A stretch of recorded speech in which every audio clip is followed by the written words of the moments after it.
Dude, I am so freaking excited to be confirmed coming to New York and DC. This was a long time in the coming. I was super nervous about work and everything, but got the good to go. And we are here, baby. Bro, like the crazy thing about like planning any of these trips for like when you come visit me or when I come visit you is that like until the last second, nothing seems to be confirmed. Like with Hawaii, even if I like try to come down to the Bay, it's hella confusing because I'm like, oh, when do I come? Your grandma, remember when your grandma was there? And I Yeah, was yeah, like, yeah, oh, yeah. like, oh, so I can't stay with you. Oh, wait, I have to like make arrangements. And then like we were like, no, just come anyway, and then we'll figure it out. Like, are we gonna go here? So same energy, like literally 3 weeks away, and I know for sure that like I never had a doubt in my mind, even though you had a job that you had a new job, you're like remote work. I don't know if I can wake up and work. I was like, oh, this guy's just like bullshitting. Like, does he not know like how we've done every other trip in history? Like, so yeah, I cannot wait for you to get here, bro. Me too. I think this is going to be insane. But today, we are here for something else. Ladies and gentlemen, welcome back to Yappy Yar. I'm Himanshu Gautam, I'm Vignesh Iyer. and this is a podcast about Pathaan. Humhe Jo Pathaan, mini chod. Let's go. Oh, Um, holy crap. I'm excited to talk about this because both of us watched the movie a week ago. On the same day. So it was crazy. We actually recorded an episode of this podcast, and there was like an hour before the first show in the theater next to me where I live. The first Pathaan show on a Thursday night was airing, and I wasn't gonna go because I was actually really tired. You're gonna go to Infinity Pool instead. You're right. I was dude, that's trash movie, bro. Like literally, you would have hated yourself. Like, no, I was, and I, you're right, and you honestly know this. You know this about like my movie going tendencies better than me sometimes. And I was hella like excited because there was one ticket left. It was a sold out theater. One ticket left in a really good spot because I think like a group had bought out like literally the entire row. And so went and honestly did not regret it, bro. SRK on screen after 4 years. Oh my How god. big a deal is that? That's a crazy thing to happen. No, insane. Like you can't take that away from what we call King Khan, the king of Bollywood, Bollywood's BADSHAH. You know, he's been given that name for a reason, and rightfully so, because every time he comes on screen, he literally lights it on fire. His acting is actually impeccable. You can question his film choices, the script choices that he makes, but you can very rarely question his acting ability.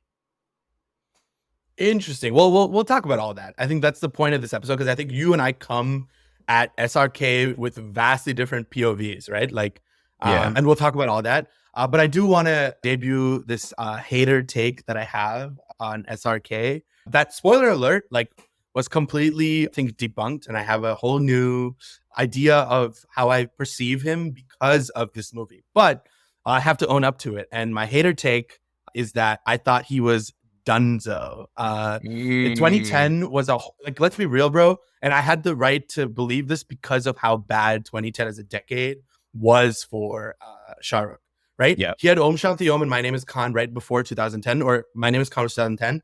And then Raw 1, which like, whatever you want to say about Chamak Chalo or all of the songs, bad movie, okay? Jab Tak Hai Jaan, bad movie. Chennai Express, I did not like. As a Chennai native and a South Indian, I hated it. I went to watch that movie with my family, actually, in Chennai when I still lived in India.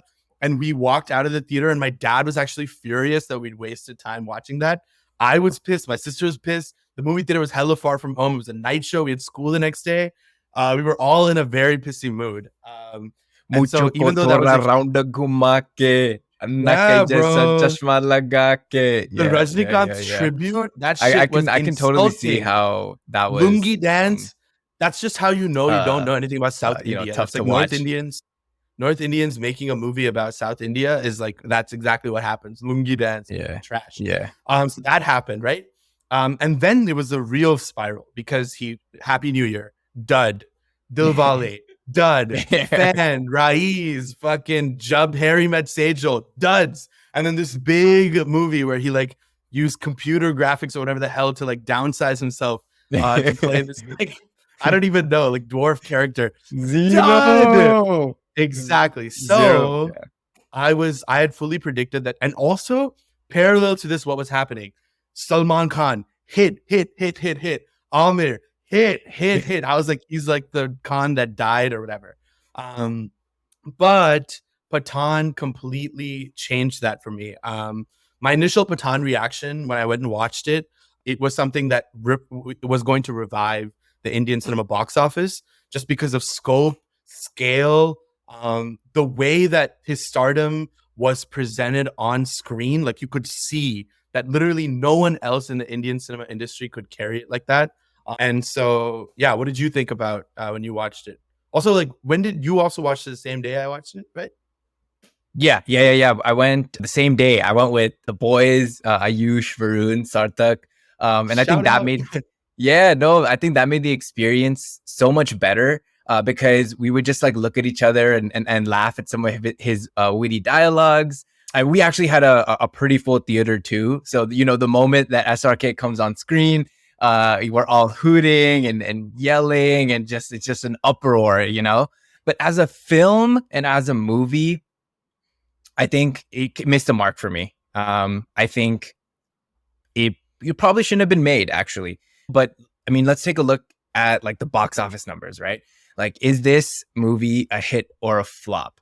Hit me with the numbers. I got you. So it's actually crazy because I was doing the research and I was like, you know, after watching the film, I was like, yeah, like no one's really gonna watch it. Bollywood's been on a downtrend and it's, you know, not gonna look good. But this actually broke so many records because it is now the highest opening day film in Hindi cinema history.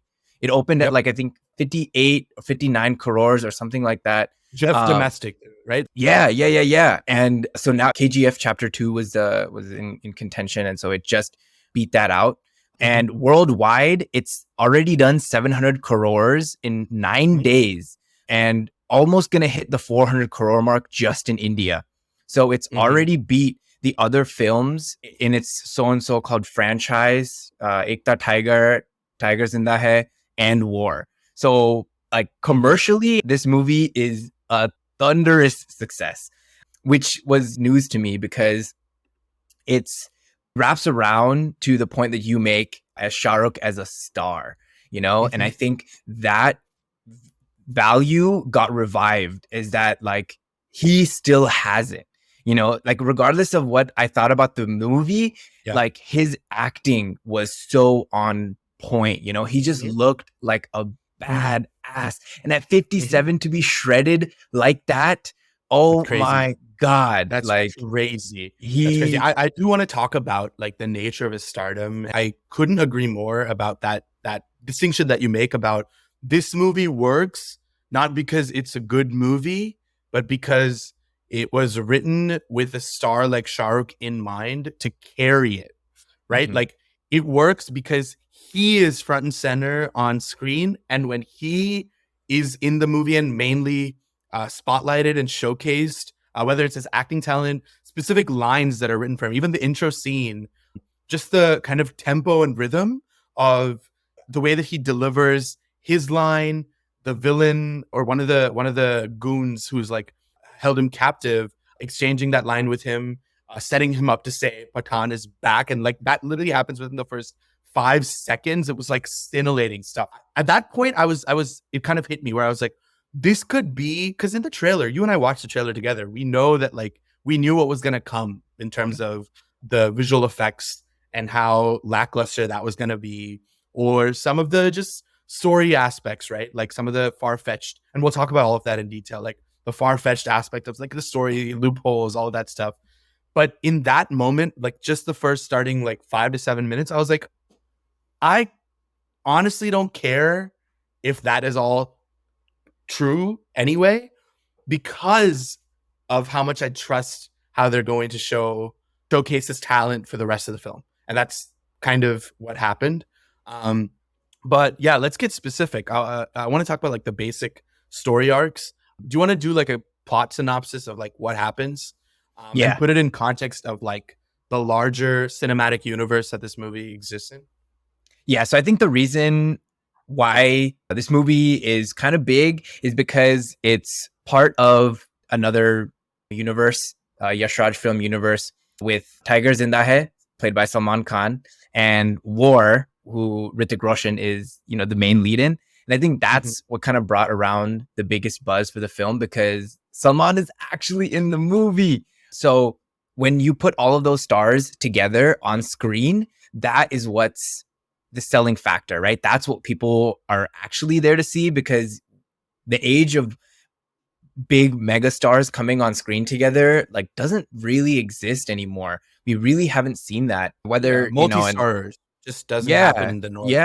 Exactly. In Bollywood, specifically, and it boggles my mind, because I'm like, you have so much potential, right? Because Bollywood has some of the biggest stars, and all you need is for them to just bring their own persona onto the screen, play themselves, and people are gonna come like watch you. Like, it's a full paisa vasool, it's like you're going and getting exactly what you want.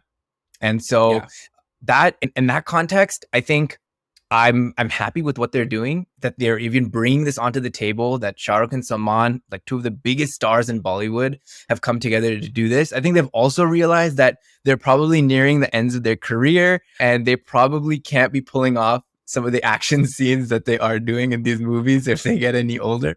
So I think they realized that it's finally time to come together and bring the magic on screen. And with Hrithik Roshan's character in War, we didn't get to see him in this movie, but there is a War 2 coming out, and it's supposed that both Shah Rukh and Salman will also be in it. So I think that's the most exciting part for me, is seeing all these stars all in one place and on one screen. Yeah, absolutely. So I'm going to just touch on some of the story points of Pathaan. It's about this special agent who works for the Indian intelligence service, who has been double-crossed by his nation. And he essentially together this ragtag group of people who are in service to their nation, but unfortunately have been decommissioned. But he makes gives these soldiers another opportunity to get up there and serve their country. And it's very obviously patriotic, and kind of pushes this, it's set against the backdrop of Article 370 in Kashmir being revoked, just a kind of provision that helped them self-govern. And so that sets Pathaan on a collision course with Pakistan that is very exciting and patriotic, but also kind of pushing this maybe even jingoistic message about what it means to be a soldier and Indian and Hindustan. And all of that. Indians love that. Yeah. John Abraham plays the villain, an ex-Indian soldier who felt betrayed by his nation when his nation didn't step in to save his wife and soon-to-be born child at that point.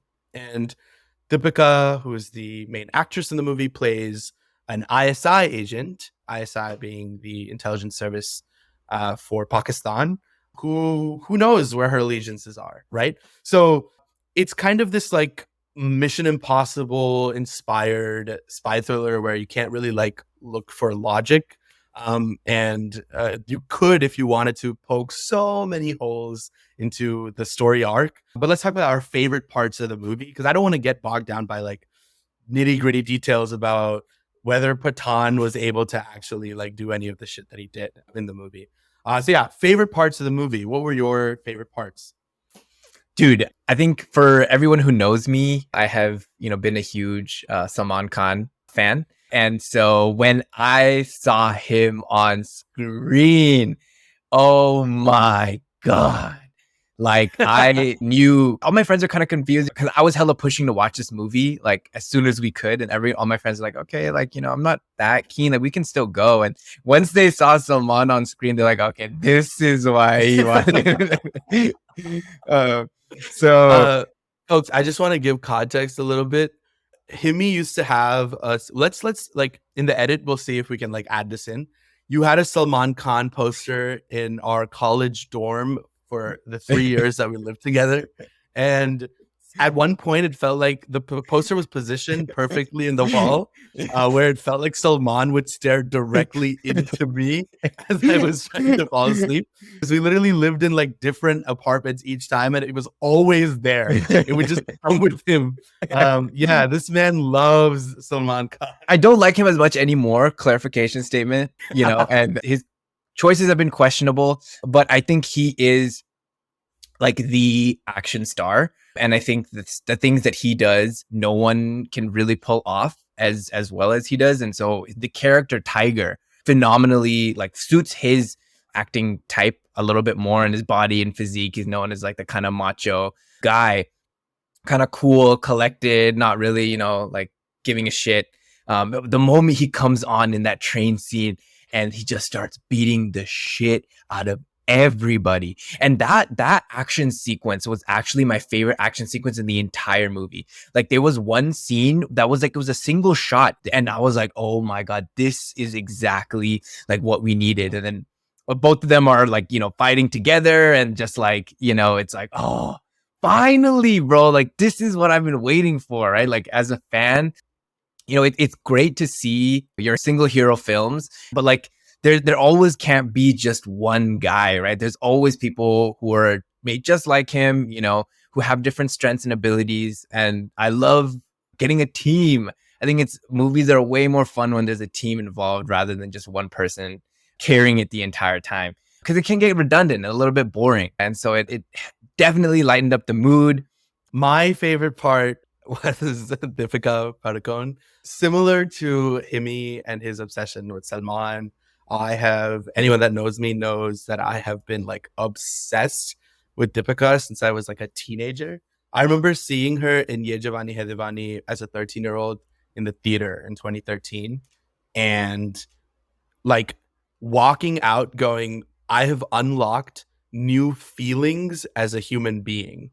Because up until that point, like obviously I'd seen women on screen and beauty on screen, and I was like aware of how Indian cinema would showcase that. But something changed when I watched her, and I've been a huge fan since.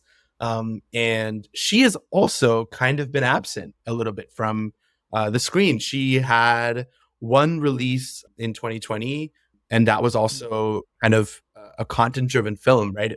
And so we hadn't kind of seen her in her role as a absolute killer on screen. Like she had a run there between 2013 and 2018, I would say, right? Like Padmavat being kind of the last like big film that she did, Right. she was not missing. Ye Jawani Hai Diwani.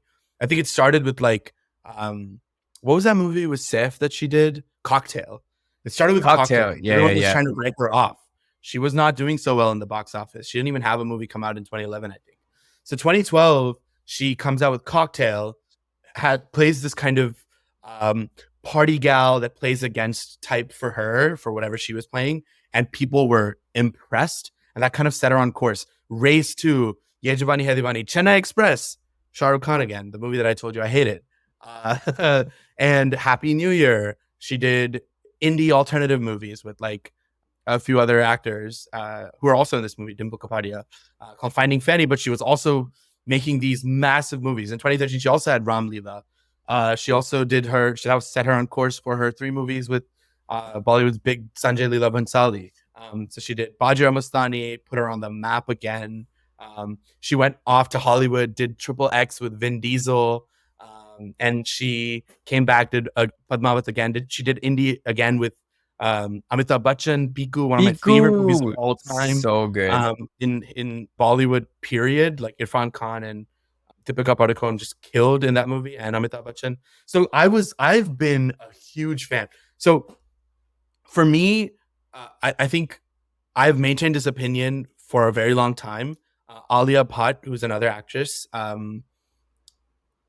maybe the star, female star in Bollywood at the moment, considered Deepika's absence. I've maintained that, like, I don't think that she is really the person who's on top at the moment, because Deepika is gonna come back and take that mantle once again. And I Yep. don't think I've been more right because I watched her come out. She's introduced via a song called Besharam Rang. I have never seen someone who is that ethereal on screen, is mesmerizing, is captivating, and is in full control of how she's presenting herself on screen, right? Because I think there's a vision that the director has with a song that he introduces an actress with, usually, especially if he wants that actress to look hot and menacing, and she's a spy. She's playing someone who's like kind of beautiful and deadly, right? Kind of in a femme fatale way. And so she's playing to all of those things and more. And this being the first big introduction for her on screen after a long gap, oh, I could not have been more happy. And I just think she made the movie for me. I literally left the theater, texted everyone that I knew, and I was like, everyone just please, like, I don't know what, my hands were shaking. I was like, I don't know what to do. Like, go watch Pathaan now. Deepika is back. I texted you saying Alia could never. Yeah, that is one thing where, I look and compare. It's like, I don't think Alia could have pulled off this role that Deepika was able to do with the action sequences and just look badass, And so I definitely agree with you there. I think she did a phenomenal job with that. I initially wasn't a big fan of the music, in Pathaan. And Besharam Rang, I think, is also kind of like an okay song for me. But seeing it on the big screen and seeing her in that, I was like, okay, like, there is no other way you can associate that song, and that makes up for everything. There's that point where she kind of does like that, and Shahrukh also. Bro, I literally had chills. I had chills because I was like, oh, that's so like sexy. Like, and then so like only two massive stars can get away with doing something like that and look that good. Oh, wow. I came home. My roommate, who doesn't really watch any Indian cinema, I literally, like, he'd come home from a very long day of work, and I forced him to watch Besharam Rang, and he saw what I saw, because I was like, how can you miss that? Okay, some other plot points. Do you want to talk about Ruck Beach? Oh my God. So this was literally the entire problem with the movie that was essentially going to tear up the entire world. It was a virus that was worse than COVID-19, as stated by Deepika in the movie, which was so funny. And so Jim, played by John Abraham, as we'd mentioned, he had his qualms. He felt that he'd been betrayed by the Indian intelligence agency, and he wanted revenge. And his form of revenge was, putting out this virus to innocent people, and that he had codenamed Rakt Beej. And the only way they found out about this was through the dark web. And I don't know, like, that's where it falls apart. That's where it falls apart. Yeah. Like, even the Jim piece of, like, because I do think it was grounded in some logic of interrogating what being loyal to your country means. Right. And the position that the film firmly takes is that no matter what the country does to you, you should, at the end of the day, sacrifice your life for the sake of the country. Yep. And the politics of the film aside, I think to anyone that is a little asinine, like, to kind of just like put that in the way that they did, with no nuance, put that message out in the way that they did. And I also didn't think John Abraham's performance was particularly exciting. Dude, I want to talk about that, because there's like two main things that kind of stood out to me. One, I realized in this movie, and I don't know if it's been like that in other movies, I think his right eye is like smaller than his left eye. And there was I didn't notice this. And so literally the entire time there was a close-up on his shot, I was just like looking at his eyes. I was like, oh my God, like, has this always been a problem? Like, it's so consistently obvious. Hopefully you're okay, John. And two, like when you guys see this movie, if you guys see this movie at all, I just want you to go, and it's the opening like shot, like for him, it's the first time you actually see his face. He's like, coming off of a bike in his helmet, and his like face is so funny. It's his like smile is like crooked. He's like not looking straight. And I was like, oh my God, like how can you mess up Yeah. the opening shot for a hero? Or like, and a villain, it's Well, yeah, but important anti-hero maybe yeah, even. exactly, Uh, exactly. yeah, which is the kind Um, of what they're going for, because they do make you immediately feel bad for him and give you a stake in his approach to this whole thing by yeah, showing you that he was held captive and he had to watch his wife and son, or actually we don't know, the unborn child, yeah, get shot by these mercenaries that he'd gone after when he was an intelligence officer. So you're already like rooting for him, I guess. Um, but like his acting talent just isn't there. I thought he scored in one particular scene where they do where he gets the upper hand, right? Where they think they've gotten Rakbeej in a lab in India and are trying to get it so that they can make a vaccine for it or whatever. The plot at this point was making no sense. But he like video conferences in, and I thought in that moment where he is essentially saying that he has the upper hand and is menacing, and the follow-up sequence where he's like conferencing into the general's office or whatever, I thought those were great. But John Abraham's appeal, for those who haven't seen any of his movies, is his physique, is his ability to like look good. So for the two scenes that he was scoring in to have been on a video call or whatever, this yeah. is so stupid. He There was does like a get to stuffy shine. style too, where it was just He does like, get to shine. Wait, let me pull up a message real quick. I think this is going to be really funny because I had a friend who also went and watched it this weekend. And he fully said he really didn't like the movie, but he said, "Did you see John Abraham's thighs in the Spain scene? The camera was like a mile away, and you could still see the definition on those absolute units." And I was like, "Okay, I mean, no, that's what it is, right?" So like, yeah, there's a slow mo walk that he does. He gets out of the pool. He's just wearing boxer briefs, and he's yeah, like yeah, yeah, slow tone. And yeah, we needed more of that, bro. Like we did not yeah, get enough of that. We didn't get enough that. I did want to before we move on to the larger questions left to answer. The last thing I want to talk about was like the action set pieces, right? Like this perfectly ties in why this film doesn't work. Plot yeah. holes aside, it doesn't matter. Mission Impossible also doesn't make sense. I watched Mission Impossible 3 the other day, and that shit is so bad. Plot wise, it doesn't make any Yeah, sense. Okay. yeah, We're not going for plot. So if that's something that both the audience and the production team agrees on, you have to make the action look good. yep, I will say some of the choreographed pieces where it was hand-to-hand combat were good. Were really yeah, good. yeah. But some of the big set piece Oh action my God, the sequences, one on top of the truck where they're like, yeah, like literally like the first this you're talking about the first sequence, right? Where Shahrukh meets John Abraham's character Jim for yeah, the first yeah, time. yeah, yep, Pathaan yep, meets Jim for the first time in yeah, Dubai, yep. and horrible sequence. Just like Terrible.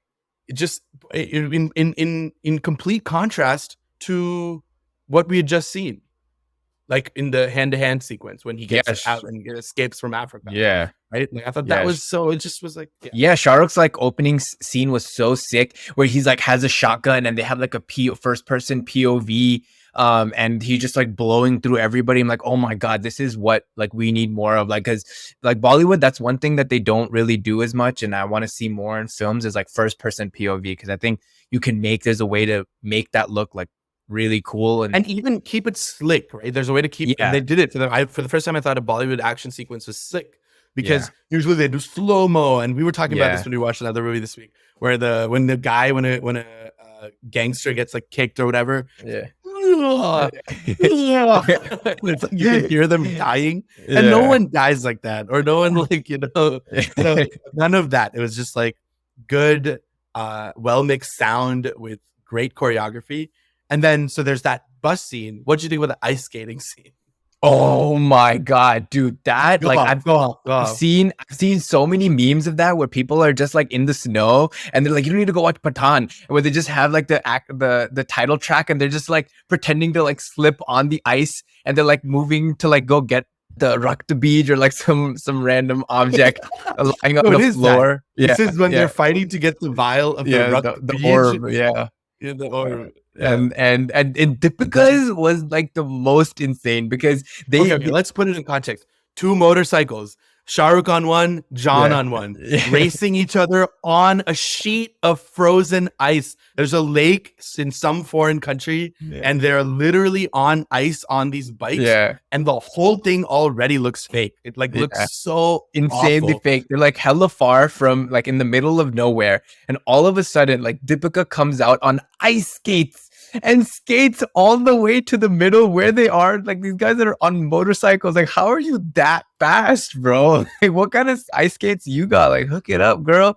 It looked like one of those, like, you know how they have those skateboards in New York that are like motorized. Motorized ice skate. Yeah. Yeah, How are you going that's- so fast? And then how at all the other sequence was the heist sequence, right? When Deepika double crosses them in the interval block. Mhm. Like what? Like they have two helicopters and they're hanging on to the helicopters in like by using a rope, right? Yeah. And then something goes wrong with Deepika's contraption, so Shah Rukh like makes the guy in the helicopter swing him. That shit was Like, hella look, all funny. of this is fine. Like at the end of the day, like Fast and Furious does this, Mission Impossible does this. I would say Fast and Furious has gotten also pretty ridiculous. Like the F9 like space sequence is horrible. But like if we're gonna use Mission Impossible as the standard, like no one's asking Shah Rukh to put his life on the line like Tom Cruise. But Yeah. at least try your best to have some kind of practical effects or spend more time doing the visual effects. Like this obviously looks bad. I don't understand at like who looks at this and goes like, yeah, this is worth putting out right now. Yeah. Yeah. Like who is watching this and approving to say, yeah, this is the best that we can.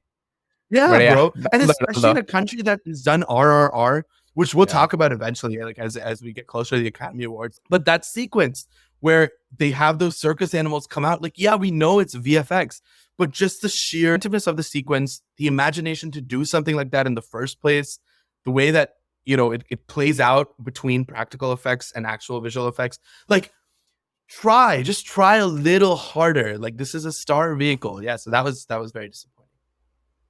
Yeah. Agreed. Okay. Anything else to add on the movie itself? Dude, the jetpack sequence. Do you remember that when Shaq and John were on the jetpacks around? That was horrendous. Oh my god, bro. Thank you for reminding me. Yeah, go off. And those are the moments where, you know, when you're watching in theater, you're just like laughing because you're having a good time.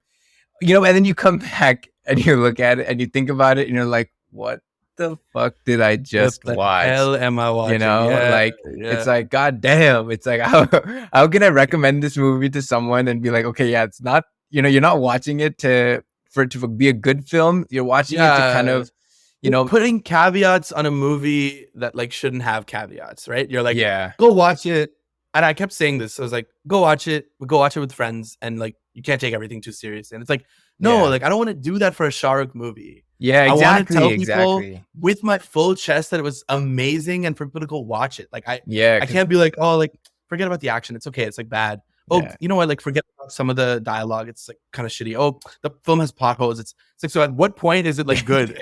Yeah. So should I even watch it? Like, why should I go watch it? Like it sounds like a no-go to me.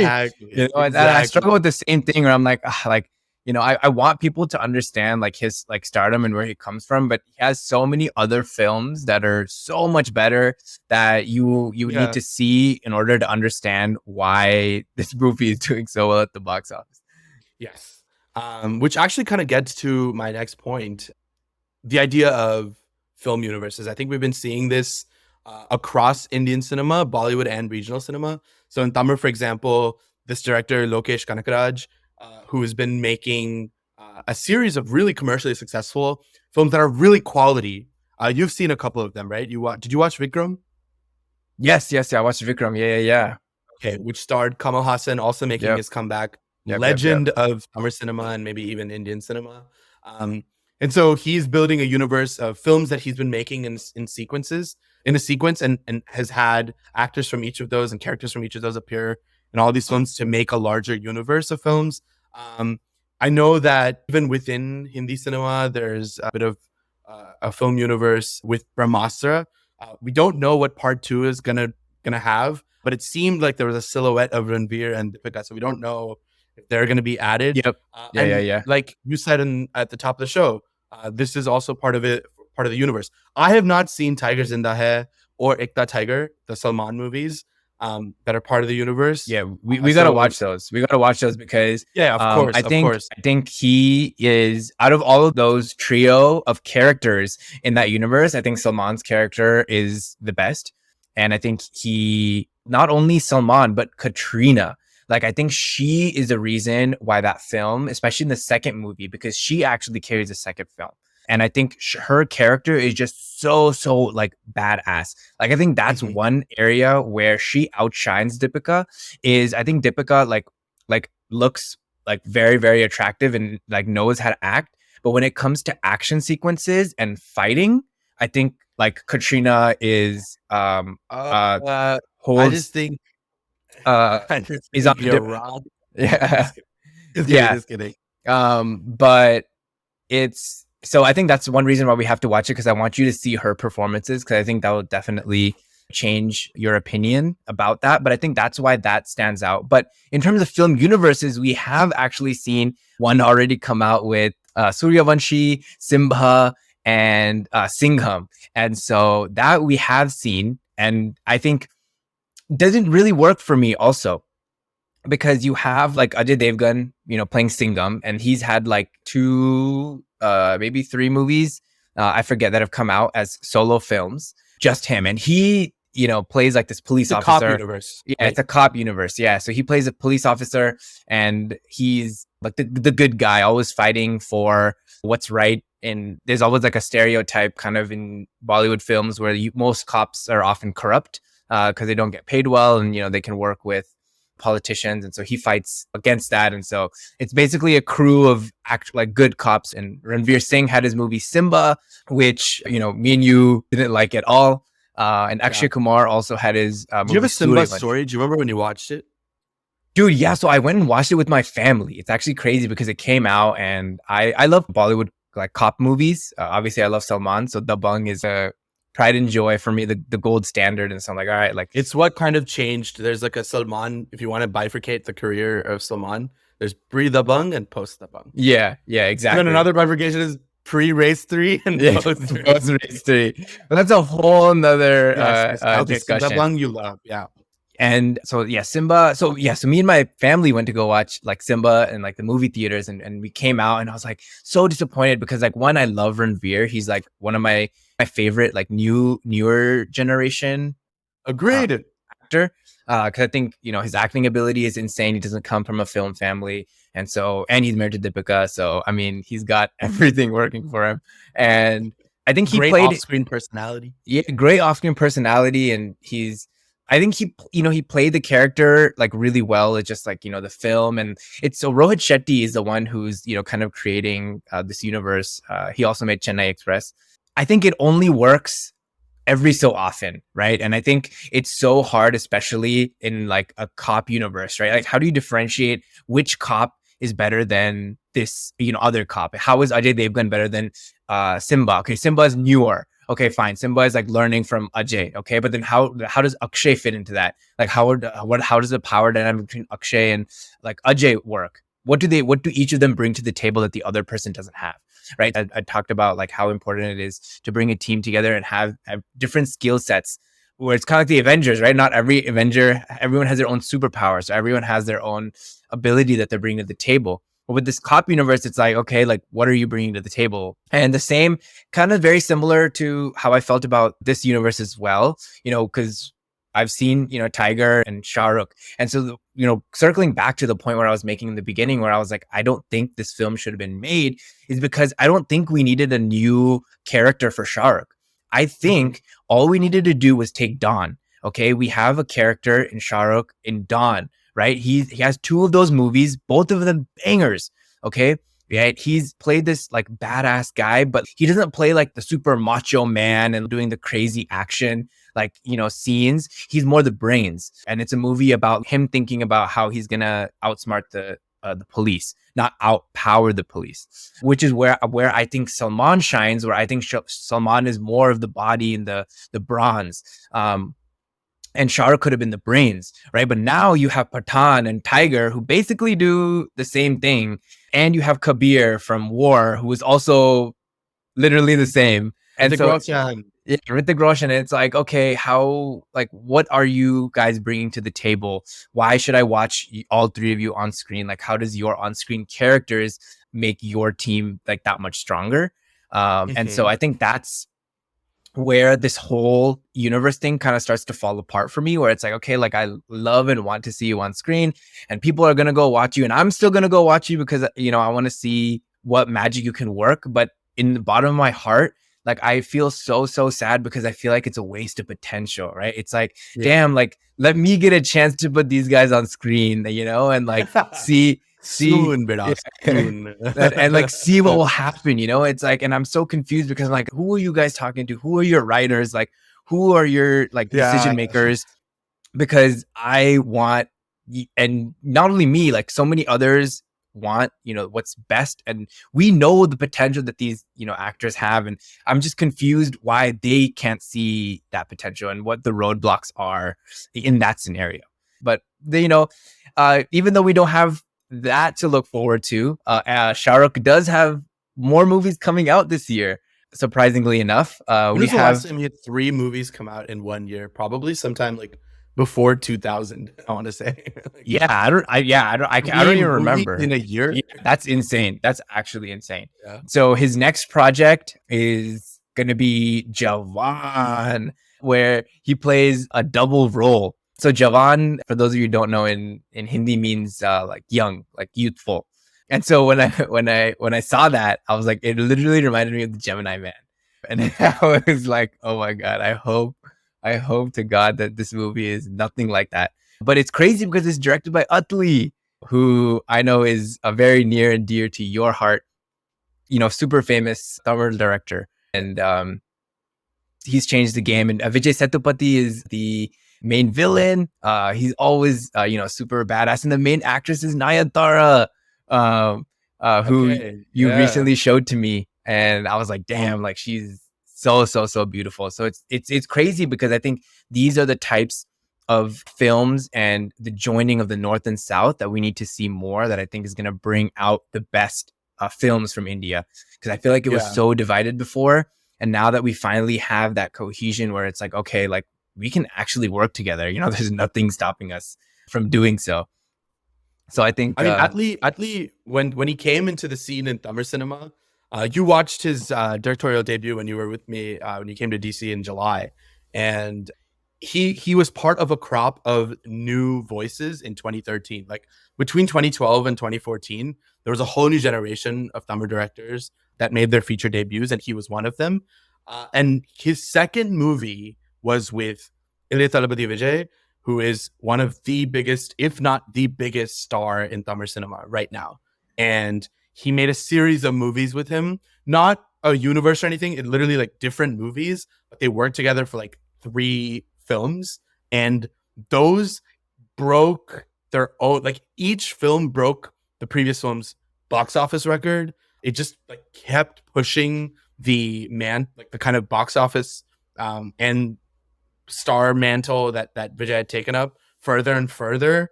And I think Bollywood took notice. Like all of this was sort of happening around the time that Bahubali had come out. And so the thing that Atli is credited with doing, and that I really hope he can do for Shah Rukh, because I just know the sensibilities are different, right? Like Tamil stardom looks different, and the way that you showcase that on screen looks different than in Hindi cinema.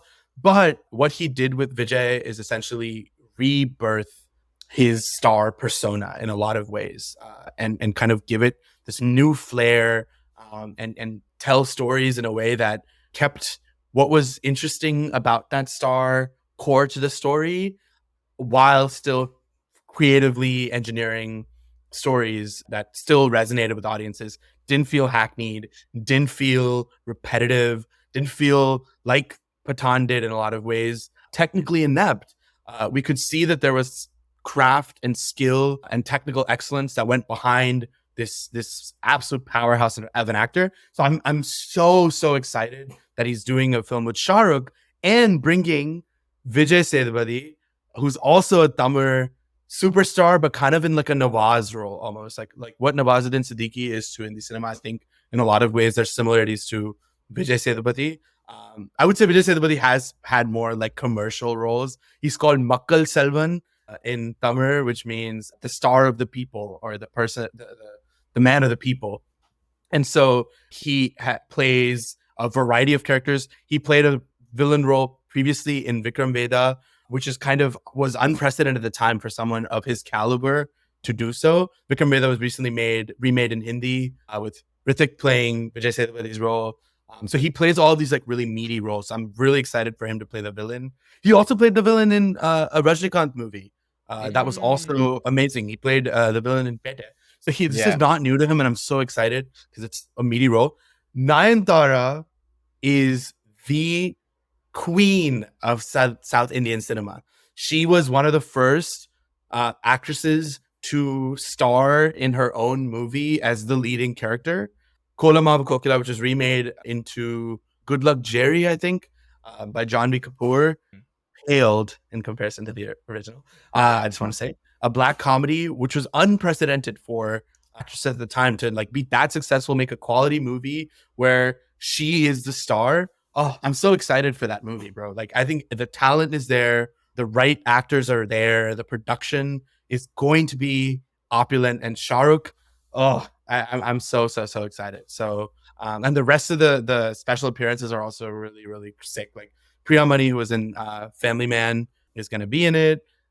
Thalapathy Vijay has a special appearance. Yeah, So exactly. let's see how this works. I'm really excited. Yeah. Yogi Babu, who is one of the leading kind of comic actors in Tamil cinema, is also in it.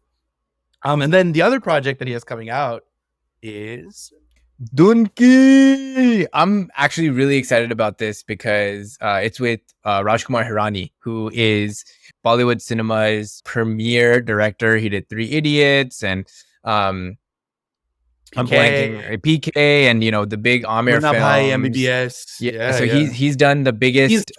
To give people some context in a sentence, he resurrects people's careers.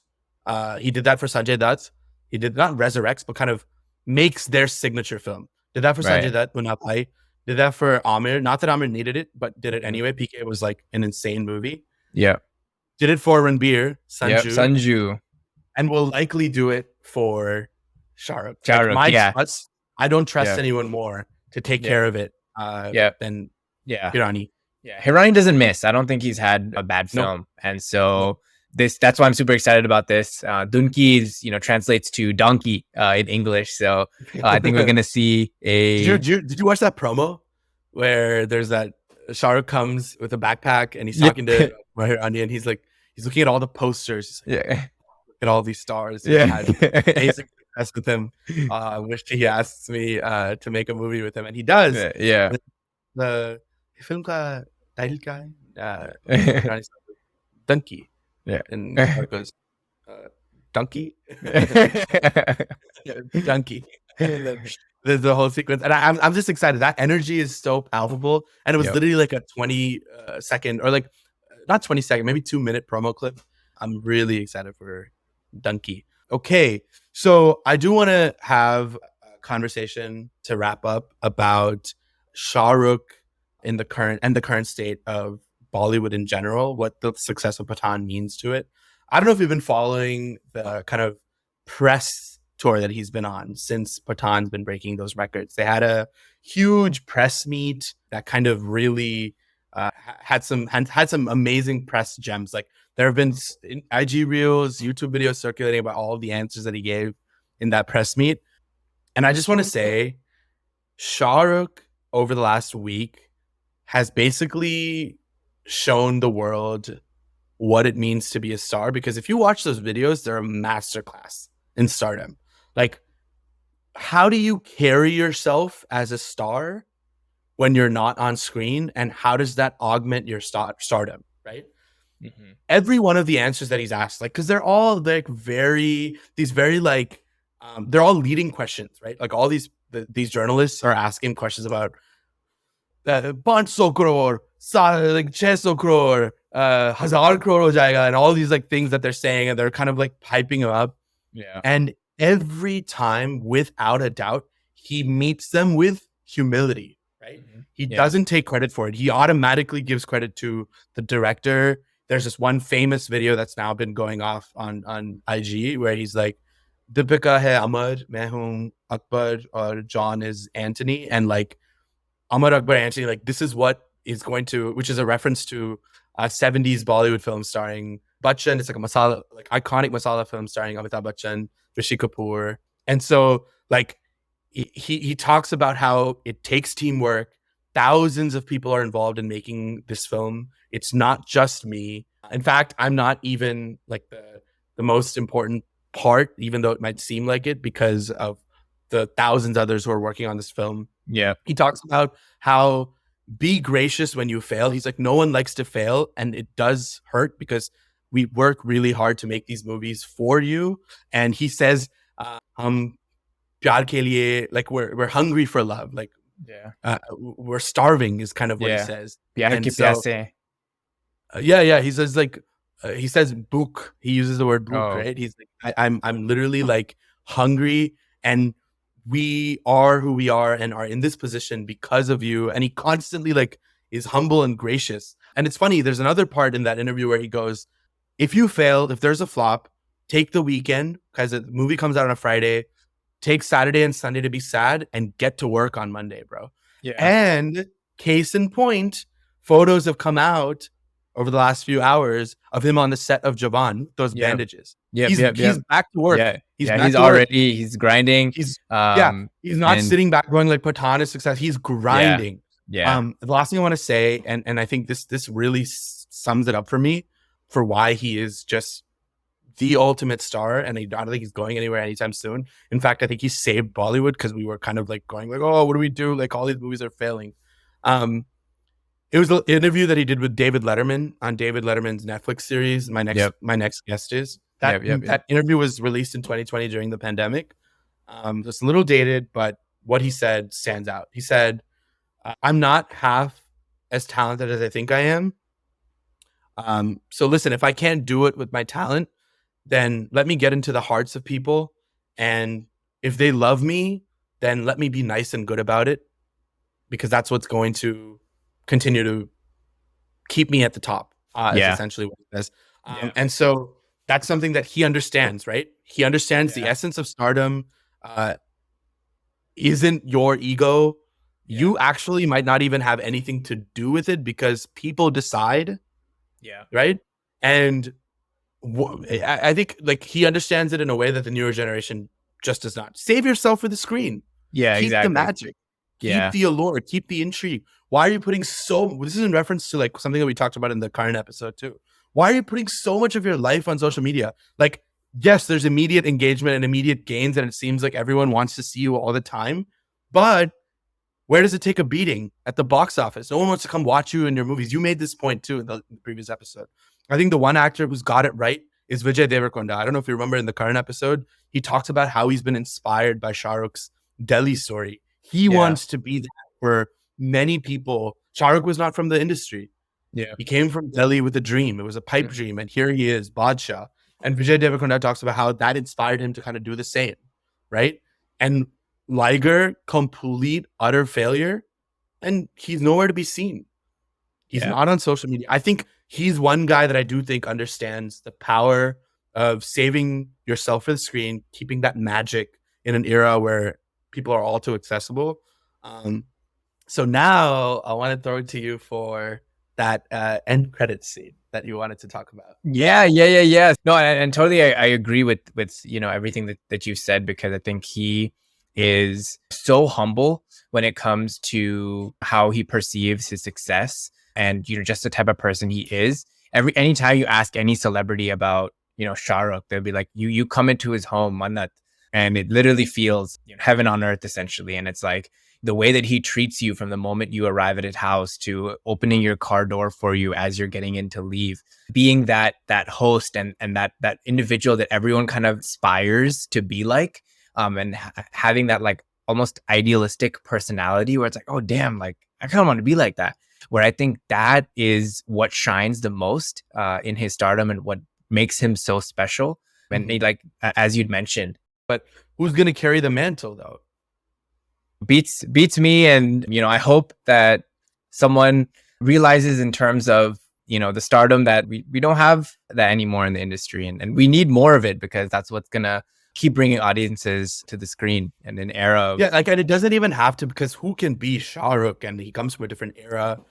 But learn something from what he's been doing on this press tour. Like, we gotta understand the value of like how to build a narrative around you that is alluring, that is something that people desire to like want. It's building a personality, I think, like off screen. And because of that, I am a huge Ranveer fan. And if someone I think has the potential to do that, I think it would be him, because his personality is so unique, right? Like it's so him. Anytime you talk about him, it's like, oh, like, yeah, that's, the most energetic guy, dancing on tables, bringing studio speakers around with them everywhere, hyping everybody up, making sure everybody, looks as good. And, those are some of the qualities that I see in him that kind of resembles a little bit of Shah Rukh. Shah Rukh's not as like boisterous and like out there as Ranveer is, but I think that's what is super appealing for him. And so